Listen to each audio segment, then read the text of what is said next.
신일교회 성도 여러분, 9월 27일 새벽 만나입니다. 가을이 거의 다가온 것 같습니다. 가을은 독서의 계절이기도 하지만 그리스도인들에게는 기도의 계절이기도 합니다. 우리가 이 계절에 기도로서 경건에 무장하고 또한 성경을 읽으며 말씀으로 무장되어가는 복된 나날이 되시기를 주님의 이름으로 축복합니다. 오늘 우리가 나눌 본문의 말씀은 디모데전서 4장 1절에서 5절의 말씀입니다. 본문의 말씀을 제가 읽겠습니다. 그러나 성령이 밝히 말씀하시기를 후일에 어떤 사람들이 믿음에서 떠나 미혹하는 영과 귀신의 가르침을 따르리라 하셨으니 자기 양심이 화인을 맞아서 외식함으로 거짓말하는 자들이라. 혼인을 금하고 어떤 음식물을 먹지 말라고 할 터이나 음식물은 하나님이 지으신 바니 믿는 자들과 진리를 아는 자들이 감사함으로 받을 것이니라. 하나님께서 지으신 모든 것이 선함에 감사함으로 받으면 버릴 것이 없나니 하나님의 말씀과 기도로 거룩하여 짐이라. 아멘. 오늘 본문에서 사도 바울은 교회 안에서 일어날 무서운 일들에 대해 디모데에게 경고하며 주의할 것을 당부하고 있습니다. 이 무서운 일에 대한 것은 전에도 있었고 지금도 있으며 다가올 날에도 있을 미혹하는 영과 귀신의 가르침을 따르는 일입니다. 이러한 잘못된 가르침들은 바울과 디모데가 사역했던 초대교회 때부터 지금에 이르기까지 교회의 역사 속에서 늘상 존재해 왔던 것들입니다.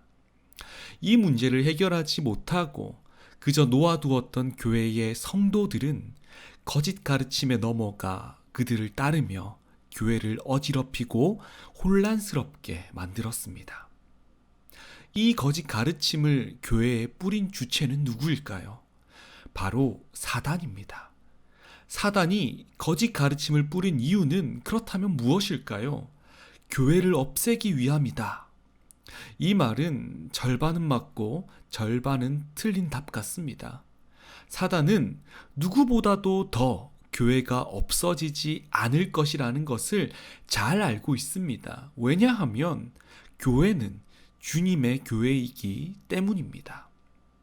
사단이 거짓 가르침을 교회에 뿌린 이유는 없어지지 않을 교회가 제 기능을 하지 못하도록 하기 위해서입니다. 교회가 제 기능을 하지 못한다면 교회가 감당해야 할 말씀 전파 사역과 구제 사역에 차질이 생기고 복음이 온전하게 보존될 수 없습니다. 그래서 그리스도 예수를 구주로 삼고 하나님의 자녀로 교회의 성도가 된 우리가 영적 전쟁을 하고 있다는 것은 우리는 잘 알아야 합니다. 그리고 항상 경계해야 합니다. 본문의 말씀에서 이를 경계하지 않고 이단과 잘못된 가르침에 넘어간 자들을 향해 양심에 화인 맞은 자라고 표현하는데요. 이 말은 잘못된 믿음을 가진 자를 콕 집어 말하는 것입니다. 쉽게 말해서 교회 안에 있으나 말씀을 믿지 않고 말씀을 따르지 않고 겉만 그리스도인으로 살아가는 것이죠. 외식하고 거짓말함으로 말이죠. 믿음을 그저 흉내만 내는 것입니다. 무엇을 위해 믿음 있는 척 하며 흉내내는 것일까요? 말씀 3절에서는 두 가지의 잘못된 가르침을 바울은 소개하는데요. 첫 번째는 결혼하지 않는 것이고 두 번째는 음식을 가려 먹는 것입니다. 디모데가 사역했던 그 당시 이와 같은 금욕주의적 문화, 종교가 참 인기가 있었던 시기였습니다. 말시온, 마니교, 스토아 학파의 가르침이었죠. 이들은 결혼을 부정적으로 보았습니다. 또한 그들이 정한 음식만 먹어서 자신을 깨끗게 하라 가르쳤습니다. 결혼은 분명히 사람을 향한 하나님의 거룩한 뜻이며 하나님의 의지입니다. 남녀가 합하여 한 가정을 이루는 것은 거룩한 것입니다. 또한 음식은 하나님께서 인간에게 허락하신 귀중한 영양입니다. 이것을 우리가 알기에 우리는 식사 때마다 주님께 감사 기도를 드립니다. 주님께서 주신 것임을 우리가 주님께 다시 한 번 더 고백하는 것이죠. 미혹의 영과 귀신의 가르침을 따르는 사람들, 즉 이단들이 결혼하지 않고 음식을 가려 먹었던 것은 경건한 사람들처럼 보이고자 했기 때문입니다.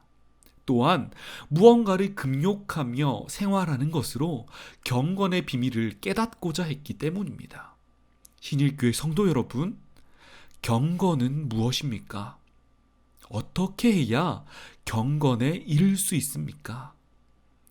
그것은 바로 그리스도를 아는 것입니다. 내가 무엇을 해서 안 먹고 한다고 해서 얻어지는 것이 아닙니다. 골로새서 2장 22절과 23절은 이렇게 말하고 있습니다. 이 모든 것은 한때 쓰이고는 없어지리라. 사람의 명령과 가르침을 따르느냐?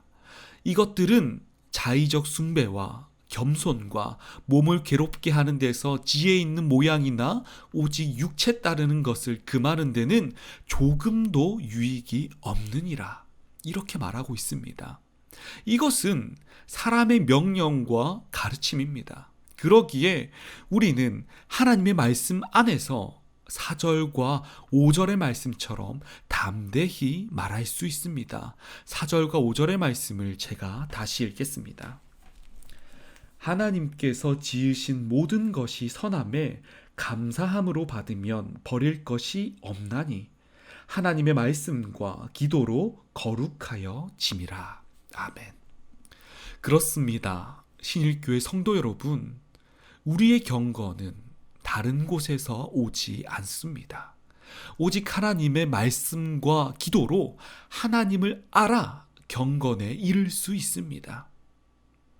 얼마 전 학교의 한 전도사님을 만나 이런 이야기를 들었습니다. 신천지에서 빠져나와서 다시 목회자의 길을 걷고 계신 전도사님인데요. 신천지가 코로나19를 포교의 기회로 삼고 있다고 합니다. 대부분의 교회들이 사회적 책임을 감당하기 위해서 대면 접촉을 최소화하고 있습니다. 이때 더 많은 성도들을 그들의 말로 하자면 추수하기 위해 움직인다는 것입니다. 신일교회 성도 여러분, 우리가 이때 경계하고 주의해야 합니다. 바른 말씀은 오직 성경에 기초해야 합니다. 이를 통해서만이 하나님을 알고 경건에 이를 수 있습니다. 구원은 이 경건에 기초합니다.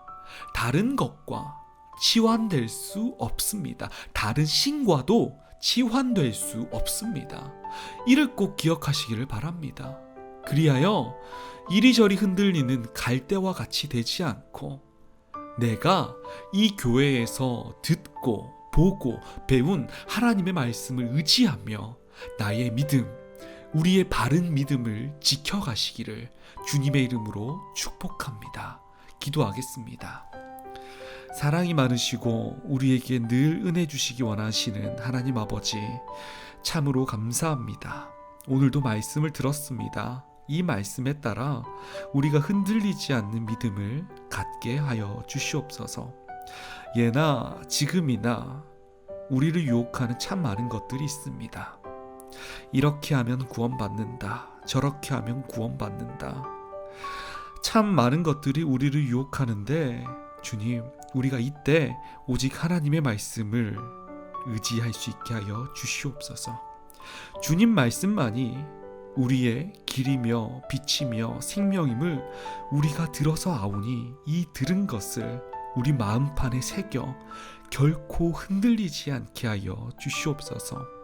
흔들리는 성도들이 있습니까? 흔들리는 지체들이 있습니까? 주님, 그들의 영혼을 붙잡아 주셔서 흔들리지 않도록 하여 주시옵소서. 주님만을 바라보고 바른 성경만을 바라보며 바른 가치관과 바른 정체성으로 오직 주님께 나아가기를 원하오니 주님 도와주시기를 바랍니다. 우리는 너무 연약하여 이리저리 흔들릴 수밖에 없습니다. 그러나 그럴 때마다 성령께서 우리의 양심을 깊이 찌르셔서 다시금 주님을 돌아보게 하시고 주님께 회개함으로 다시 돌아갈 수 있게 하여 주시옵소서. 아버지, 오늘 하루도 말씀 가운데에서 우리를 지키실 줄 믿습니다. 하나님, 믿어 의심치 아니하오니 이끌어 주시옵소서. 감사합니다. 이 모든 말씀 살아계셔서 우리를 늘 사랑하셔서 그의 길로 이끄시는 예수 그리스도의 이름으로 기도합니다. 아멘.